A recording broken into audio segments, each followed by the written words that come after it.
Shalom saudara diberkati oleh Tuhan kita Yesus Kristus. Hari ini tanggal 15 April tahun 2022, hari di mana seluruh umat Kristiani beribadah, mengingat, merayakan, memperingati hari di mana Tuhan Yesus disalibkan, yang disebut dengan Jumat Agung. Nah, saudara diberkati Tuhan, dalam Markus 15 ayat yang ke-25 di sana kita menemukan dicatat bahwa hari jam 9 ketika ia disalibkan. Jadi Tuhan Yesus ini disalibkan itu jam 9 pagi. Setelah di ayat ke-34 kita menemukan bahwa pada jam 3 berserulah Yesus dengan suara nyaring, Eloi Eloi lama sabaktani, ya Allahku Allahku mengapa engkau meninggalkan aku. Dan setelah itu di ayat ke-37 kita menemukan bahwa lalu berserulah Yesus dengan suara nyaring dan menyerahkan nyawanya. Jadi sekitar 6 jam Tuhan Yesus digantung hidup di atas kayu salib di Bukit Golgota.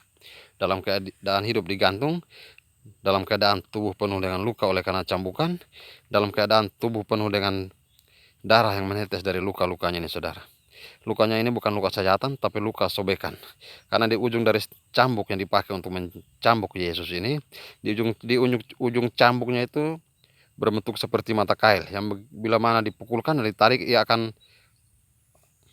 menarik atau mengait tubuh, mengait daging yang ada di tubuh Yesus, dan ditarik pasti pecah, tubuh Yesus terpecah-pecah. Dan ini sangat luar biasa menyiksa, karena tentu menimbulkan sakit yang luar biasa dari lukanya karena dijemur di bawah matahari yang terik. Menimbulkan sakit yang luar biasa dari tangannya yang dipakukan di salib. Sakit yang luar biasa dari kakinya yang dipakukan di salib. Saudara yang berkati Tuhan kita Yesus Kristus, bagi saudara yang bekerja berada di ruang ber-AC, saudara tentu tidak akan cukup merasakan bagaimana teriknya panas. Tapi saudara pasti akan berusaha untuk menghindari panas agar jangan terbakar kulitmu dan sebagainya. Tapi kalau bagi Anda yang bekerja dan sering berada di luar ruangan, saudara tentu bisa tahu bagaimana teriknya mentari. Terik mentari yang mengenai tubuh yang dalam keadaan normal saja terasa pedis, apalagi tubuh dalam keadaan luka, tubuh dalam keadaan hancur oleh karena hantaman cambuk. Ini suatu keadaan yang sangat menyulitkan, mengerikan. Saudara berkait Tuhan kita Yesus Kristus, Yesus bagi orang-orang yang tidak mengenal Yesus ini adalah suatu tindakan bodoh. Tindakan bodoh bagi orang-orang yang mau percaya kepada Yesus.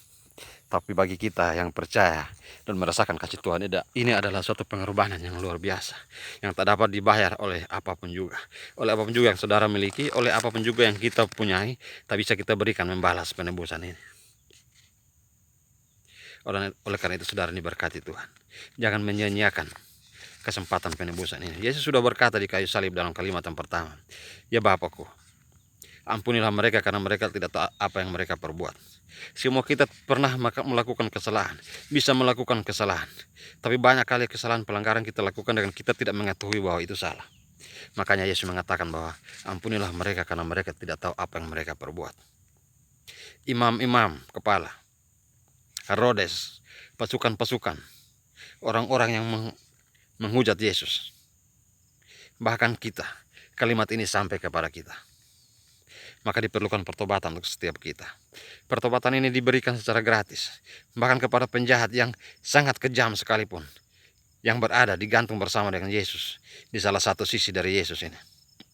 Saat ia merendahkan diri dan mau mengakui bahwa Yesus ini benar, Yesus tak pantas menerimanya. Yesus mengatakan bahwa saat ini juga engkau berada dengan aku di taman Firdaus. Saudara diberkati Tuhan kita Yesus Kristus, pengampunan sudah Tuhan berikan. Tapi apakah Anda mau bertobat dan merendahkan diri di hadapan Tuhan? Tidak. Pertobatan bukan hanya berbicara kepada orang-orang jahat, kepada penjahat, kepada penyamun, kepada pesinah, pencuri, kepada penipu dan sebagainya. Tapi pertobatan diperlukan untuk setiap kita. Pertobatan diperlukan dan harus dilakukan oleh setiap kita yang perlu bertobat, termasuk ketua sinode, ketua majelis, pendeta, penatua, jemaat, koster. Semua orang cinta kepada Tuhan, kita perlu bertobat. Sebab bisa saja kita melakukan kesalahan tapi yang tidak kita sadari bahwa itu salah.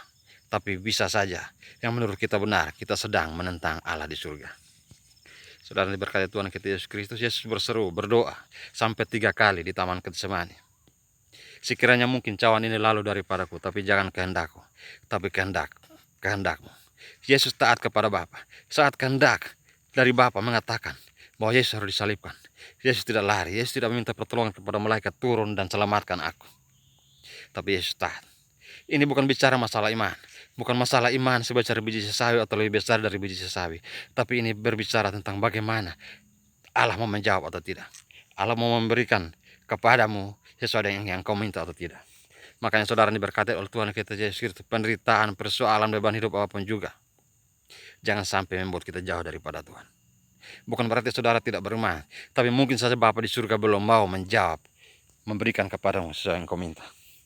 Kita percaya kepada Tuhan. Melalui penyaliban, penderitaan luar biasa ini, semua kita disalibkan. Mungkin saja melalui penderitaan, persoalan hidup yang kita alami, di saat kita mengalami mujizat, oleh karena persoalan hilang, oleh sakit penyakit sembuh. Ini membuat orang-orang di sekeliling kita percaya kepada Yesus bahwa benar.